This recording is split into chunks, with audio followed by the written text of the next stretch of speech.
ka na ika'y mawiwili. So mga par, sa naging panayam nga po ng Japanese Monster na Aoya Inoue sa bansang Japan, prangka na sinabi nito mga idol na sa ngayon daw hindi pa ito nakaramdam ng paghina sa laban, kaya wala pa daw sa isip nito mga idol ang posibleng retirement nito sa boxing sports. Sa ngayon daw malapit na ito mag 32 anyos. Masaya pa rin daw si Inoue na ipakita ang kanyang tunay na husay sa bakbakan sa ibabaw ng boxing ring. Pero kung mangyayari man daw talaga mga idol na i-consider ni Inoue ang pagretero, baka posible daw mga idol sa 3 taon na makalipas. Kasama na ngayon sa bilang ang 2025. Ibig sabihin nito mga idol, meron na lang 3 taon si Inoue na lumaban sa bakbakan. Nauna na kasi na sinabi ni Inoue mga idol na hindi niya daw nakikita ang kanyang sarili. Natatagal ito sa boxing sports. Gusto daw nito bigyan ng time ang kanyang pamilya, lalo na ang kanyang mga anak. Palagi na lang daw siya sa training at laban. Kulang na kulang daw mga idol ang oras nito sa kanyang pamilya. Kaya dati pa lang daw talaga mga idol, gusto na nito magretero na maaga sa boxing sports nang hindi ito lalagpas sa 35 anyos. Well, kung totoo man mga idol ang sinabi ni Inoue na 3 taon na lang ito sa boxing sports, talaga masasabi natin mga boss na wala na talaga chance ang ating pambato ni si Cuadro Alas na mapalaban kay Inoue na siya pa dati ang hinihiling ng mga Pinoy boxing fans. Sa ngayon pa lang kasi mga idol,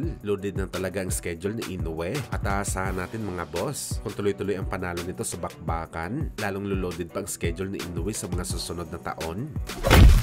Samantala speaking kay Naoya Inoue mga idol, tampulan naman po ng tukso ang WBE Lightweight Champion Gervonta Tank Davis sa naging laban nito kay Lamont Roach, kung saan nauwi sa controversial na draw ang resulta ng laban nila. Kaniya ng mga boxing fans mga idol kung si Tank Davis daw lumuhod sa bakbakan matapos kinain nito ang jab na patama sa kanya ni Lamont Roach, o di kaya napaluhod ito sa grease na tumama sa kanyang mata. Nagpapahiwatig lang daw ito mga idol na isang mahinang nilalang na boxer si Tank Davis kumpara sa Japanese Monster, dahil si Inoue daw nagka-problema din sa kanyang mata sa kalagitnaan ng laban nito sa Japan matapos ito matamaan ng solid na left hook ng ating Filipino Flash Nonito Donaire Jr., kung saan round 2 pa lang nagtamo na si Inoue na malaking cut sa kilay. Hindi man lang daw ito mga idol na palahod o bumagsak sa ibabaw ng boxing ring, at sa halip tinapos nito ang digmaan sa Pinoy Legend hanggang 12 rounds. Kahit nakakaramdam na ito ng double version sa round 2 pa lang, pinakita lang daw ni Davis mga idol na isa itong mababang level at mas malambot na fighter kaysa sa Japanese Monster Naoya Inoue.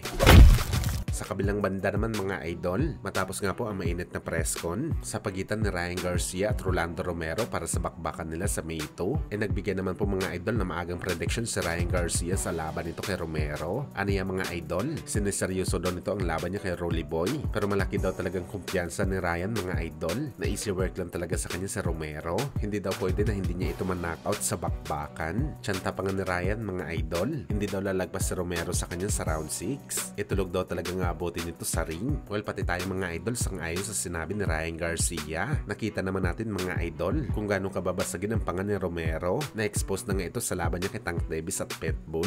At iba dito ang lakas ni Ryan Garcia mga idol. Baka kapag natamaan si Romero ng isang suntok sa panga, baka next month nang gising na Romero sa bakbakan kay Bagito.